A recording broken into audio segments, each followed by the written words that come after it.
said that when you visit Mexico City, you should expect to have very strange dreams. Some attribute this to the high altitude, the presence of natural magnetic fields. Personally, I think this has more to do with the amount of mezcal easily available. But whatever the case, it's a different kind of Mexican dream that interests me. In other words, the dream of a new Mexico. I'm in town at the moment for Televisa. I spoke at the 10th anniversary of their major marketing conference for their television business. And fortunately, this was the second time I've actually attended it. The first time I attended this conference was in 2009. You'll remember 2009, it was the year of the swine flu in Mexico. Dramatically different year for this country. But what I found fascinating, speaking at this event again this year, was not so much the lack of flu, but really the dramatically different audience. Back in 2009, there were still many traditional companies getting their minds around the possibilities of digital, their increasingly use of social media and mobile. But this year, not only was the audience younger, more female, but they were also more knowledgeable and passionate about the possibilities of the digital revolution. One of the people I was fortunate enough to meet in 2009 was a guy called Sebastian Tonda, who at that stage was thinking about starting his own digital agency.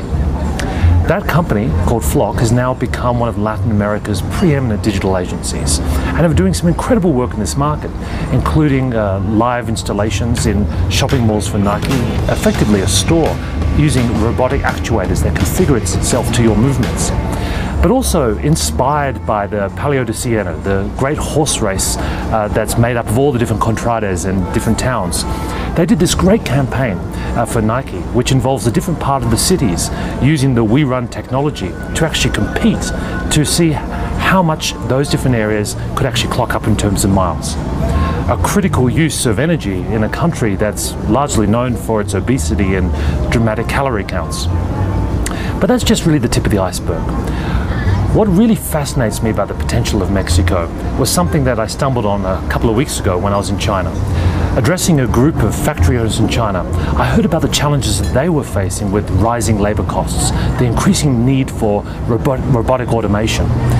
But the one factor of cost they couldn't reduce was that of shipping.